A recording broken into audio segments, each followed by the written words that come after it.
मेरे प्रिय मित्रों, जय मसीह की। आशा करता हूँ कि आप स्वस्थ हैं और आप मस्त हैं और प्रभु के कार्य में व्यस्त हैं।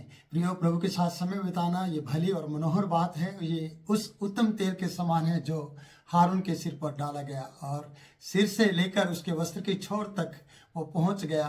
प्रियो, ये भली बात है कि हम परमेश्वर का वचन सुनते हैं और परमेश्वर के वचन को लाइक करते हैं और सचमुच में अपने दिन की शुरुआत परमेश्वर के वचनों से हमें करनी चाहिए। आइए हम दानियल की किताब और उसके 4 अध्याय में आते हैं और उसके 34 पद में चलते हैं। आइए हम वहाँ से परमेश्वर के वचन की मनादी करते हैं या परमेश्वर के वचन को सीख पाते हैं। आइए मेरे साथ इस वीडियो को शुरू करें। प्रियो, यहाँ पर इस प्रकार से लिखा है, उन दिनों के बीतने पर मुझ नबूकदनेस्सर ने अपनी आंखें स्वर्ग की ओर उठाई और मेरी बुद्धि फिर ज्यों की त्यों हो गई।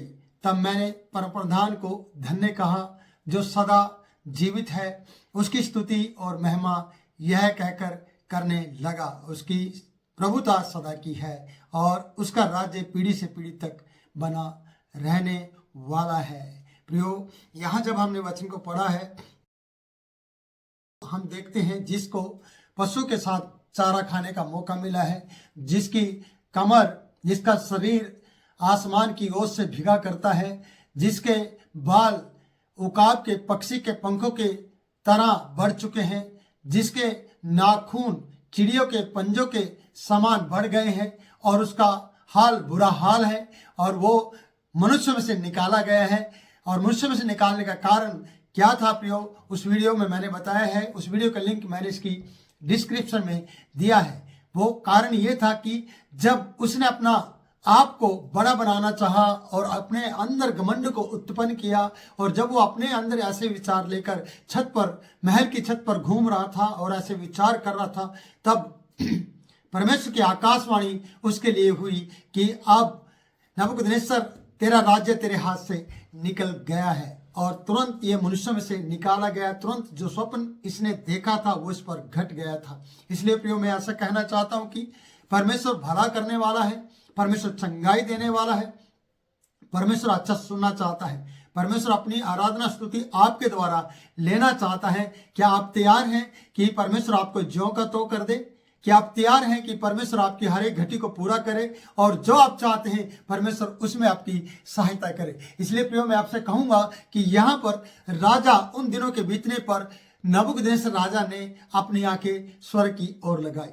भजन संहिता 120 में हम पढ़ते हैं, मैं अपनी आंखें पर्वत की ओर लगाऊंगा, मुझे सहायता कहाँ से मिलेगी? मुझे सहायता यहोवा की ओर से मिलती है, जो आकाश और पृथ्वी का रचयिता है या बनाने वाला है। सच में जो परमेश्वर के जन होते हैं उन्हें पता है उनकी सहायता आकाश के परमेश्वर, स्वर्ग और पृथ्वी को बनाने वाले परमेश्वर की ओर से आती है। इसलिए वो अपनी आंखें परमेश्वर की ओर उठाते हैं। आज नबूकदनेस्सर राजा ने भी अपनी आंखें परमेश्वर की ओर उठाई हैं और ऐसी दशा में उठाई हैं जब वो पशुओं का चारा खाया करता है, जब पशुओं के संग रहा करता है, जब मनुष्य में से उसको निकाल दिया गया है, जब वो अपना घमंड को चूर चूर कर चुका है और अपने घमंड से अलग होने की कोशिश में है और उसके घमंड के कारण वो मनुष्य में से निकाला गया था। आज उसने अपनी आंखें परमेश्वर की ओर उठाई हैं और अपने आंखें उठाते हुए अब वो अपने को नहीं, उस परमेश्वर को सहाराता है, उस परमेश्वर की स्तुति और बड़ाई करता है। प्रियो, यहाँ पर लिखा है, वचन बता रहा है कि उसकी बुद्धि ज्यों की त्यों होगी जब उसने परमेश्वर को निहारा और परमेश्वर की तरफ अपनी आंखें उठाई, जब उसने अपनी आंखें स्वर्ग की ओर लगाई। स्वर्ग का परमेश्वर आज भी आपको माफ करने के लिए तैयार है। स्वर्ग का परमेश्वर आज भी आपके हर घटी को पूरा करने के लिए तैयार है, अगर आप सचमुच में हृदय से पश्चाताप के साथ उस सच्चे परमेश्वर की ओर अपनी आंखें उठाते हैं। नबूकदनेस्सर राजा ने तो अपनी आंखें उठाकर उस सच्चे जीवित परमेश्वर को जानने के लिए प्रार्थना शुरू कर दी है और वो प्रार्थना कर रहा है क्योंकि उसकी बुद्धि ज्यों की तो हो गई है। तब मैंने परमप्रधान को धन्य कहा। जब उसकी बुद्धि ज्यों की तो हुई क्योंकि उसने स्वर्ग के परमेश्वर की ओर अपनी आंखें उठाई है। पहले आंखें उठाई थी राजमहल की छत पर घूमते हुए, अपने आप को उसने बड़ा किया था। उसने कहा था, क्या ये बड़ा बेबीलोन मैंने नहीं बनाया? ये मेरी भुजाओं से और मेरी सामर्थ से नहीं बना?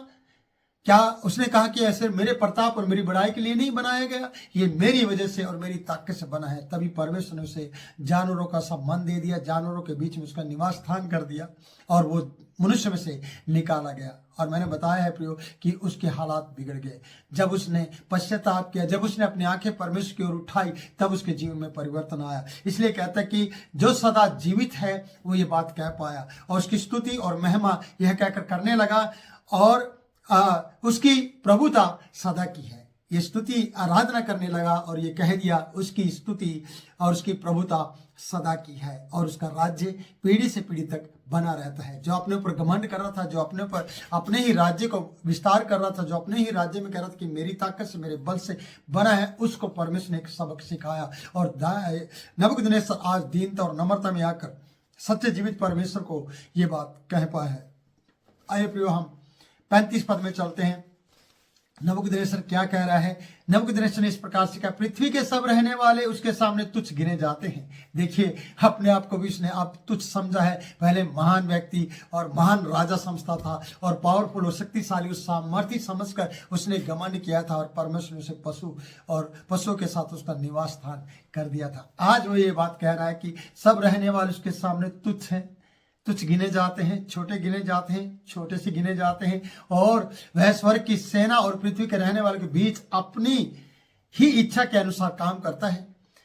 देखिए प्रियो, पृथ्वी के रहने वाले और स्वर्ग की सेना के बीच में रहने वाला परमेश्वर अपनी इच्छा के अनुसार काम करता है। उसकी अपनी इच्छा है, वो क्या करना चाहता है, उसकी अपनी इच्छा है। मनुष्य अपनी इच्छा पूरी करने की कोशिश में लगा रहता है और अपनी इच्छा पूरी कर नहीं पाता है। और जब भी वो अपनी इच्छा पूरी करता है प्रियो, तो वो खतरे में आ जाता है, वो अपने जीवन में जोखिम उठाता है और वो बहुत सी ऐसी उसके हालात बिगड़ जाते हैं जिसके कारण से वो फिर समझ नहीं पाता कि मैंने ऐसा क्यों किया है, और वो समझने की कोशिश करता है। आज नबूकदनेस्सर इस बात को समझ पाया है। आज नबूकदनेस्सर के मुख से ये बातें निकली है कि वो पृथ्वी के रहने वालों के बीच और स्वर्ग की सेना के बीच में अपनी ही इच्छा के अनुसार काम करता है और उसको कोई उसको रोक कर उससे नहीं कह सकता कि तूने यह क्या किया है। ना नबूकदनेस्सर ने ऐसा कहा है कि तूने मुझे पशु क्यों बनाया, ना कोई और व्यक्ति से ये कह सकता। और जो ऐसा कहने की हिम्मत करते हैं या ऐसी गलती करते हैं, वो लोग जानवरों की तरह अपना जीवन बिताने लगते हैं प्रियो, जिस प्रकार से नबूकदनेस्सर ने ऐसा कहा था। इसलिए नबूकदनेस्सर की उन बातों को उल्ट कर इसने अपने आप दीन और नम्र करते हुए स्वर्ग के परमेश्वर की ओर आंखें उठाकर ये बातें कहने को मजबूर हुआ और उससे उसकी अनुग्रह को पा पाया। अनुग्रह को उसने लिया परमेश्वर की ये बातें कहने पर कि उसे रोक कर कोई भी पूछ नहीं सकता। किसकी भी हिम्मत नहीं कि ये तूने क्या किया है, जो नबूकदनेस्सर के साथ हुआ था। और आगे हम पढ़ते हैं प्रियो, उसी समय मेरी बुद्धि फिर ज्यों की त्यों हो गई जब ये प्रार्थना कर रहा था, और मेरे राज्य की महिमा के लिए मेरा प्रताप और मेरा मुकुट मुझ पर फिर आ गया। फिर से वो राजा के रूप में और उसका मुकुट उसके सिर पर आ गया और मेरे मंत्री और मेरा प्रधान लोग मुझसे भेंट करने के लिए आने लगे और मैं अपने राज्य में स्थिर हो गया और मेरी और अधिक प्रशंसा होने लगी। अब वो ये कह रहे कि मेरी अब प्रशंसा होने लगी। प्रियो, वो अपनी ही प्रशंसा करने वाला, अपने ही तारीफ करने वाला, अपने ही घमंड में जीने वाला, अपने आप में ही रहने वाला व्यक्ति आज अपने आपे में आया है। आज उस पापा की बात कर रहा है जो सर्वशक्तिमान परमेश्वर है। जब अपने आपे में आता है इंसान, उड़ाऊ पुत्र की कहानी हम देखते हैं, उस छोटे पुत्र की कहानी हम देखते हैं जिसने अपने आपे में आकर पापा को याद किया। जब तक वो अपने आप में नहीं आया तो वो पाप में पड़ा रहा, और जब वो पाप को स्मरण कर पाया कि अरे मैं पाप के कारण से आज सुअरों का खाना खा रहा हूँ और आज मेरे ये हालात है, मेरे दोस्त, मेरे मित्र, मेरा पैसा सब मुझे छोड़कर चले गया है और आज मेरी ये हालात हो गई है। इसने अपने पाप में पश्चाताप करते हुए मेरे प्रिय अपने पापा को याद किया और वो अपने आप में आ गया। और आज नबूकदनेस्सर अपने आप में आया तो परमेश्वर उसके मुकुट को, उसकी महिमा को, उसकी प्रशंसा को फिर से लौटा दिया है और वो पश्चाताप करने लगा है। प्रियो, यहाँ पर लिखा है फिर भेंट करने के लिए लोग अपने अपने उसने राज्य में स्थिर किया, उसकी प्रशंसा होने लगी। अब मैं नबूकदनेस्सर स्वर्ग के राजा को सराहता हूँ, स्वर्ग के परमेश्वर को सराहता हूँ। अब मैं उसकी बड़ाई करता हूँ, अब मैं उसकी स्तुति और महिमा करता हूँ, क्योंकि उसके सब काम सच्चे हैं और उसके सब व्यवहार न्याय के हैं, और जो लोग घमंड से चलते हैं वह उन्हें नीचा कर सकता है।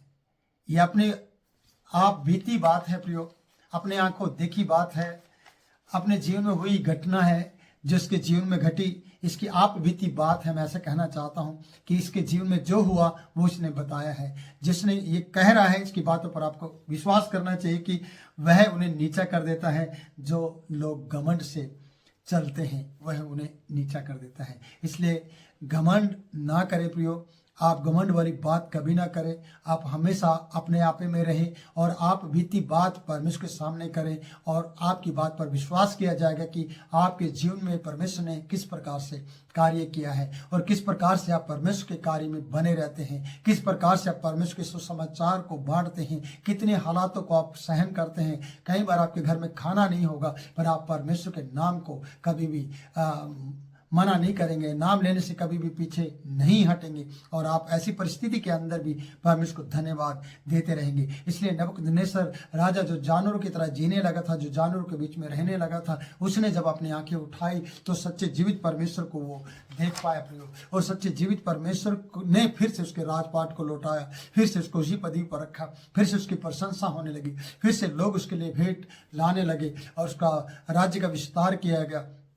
क्योंकि जब वो परमेश्वर की सामने अपने आप को उसने रखा और पश्चाताप किया और परमेश्वर उसे फिर से बढ़ाया है। देखिए, अगर नबूकदनेस्सर राजा ऐसा कर सकता है तो प्रिय हम राजा तो नहीं है, हम रंक भी नहीं है। हम क्या हैं? हम एक मात्र मनुष्य हैं जो जिनकी सांस भाप के समान है, जो वाष्प के समान उड़ जाती है और कब ना जाने कब आप बुलावा आ सकता है या मेरा बुलावा आ सकता है, हमें मालूम नहीं है। पर सच्चा जीवित परमेश्वर जो जिसके सामने हमें दीनता और नम्रता से रहना चाहिए, वही है जो आपकी और हमारी सारी बातों को जानता है और हमें नीचे से ऊंचे पर ले जा सकता है, घुरे से उठाकर चट्टान पर खड़ा कर सकता है और जिसको वो चाहे वो राजा बना सकता है। इसलिए राजा महाराजा को भी परमेश्वर का आदर करना चाहिए और गरीब गुरबा को भी परमेश्वर का आदर करना चाहिए। उसके सामने प्रतिदिन जाकर प्रार्थना करना चाहिए, उससे मांगना चाहिए और आपकी हर घटी को पूरा करने के लिए तैयार है। प्रियो, अगर नबूकदनेस्सर राजा बदल सकता है तो हमें भी बदलने की जरूरत है। पश्चाताप के साथ हमें जानवरों से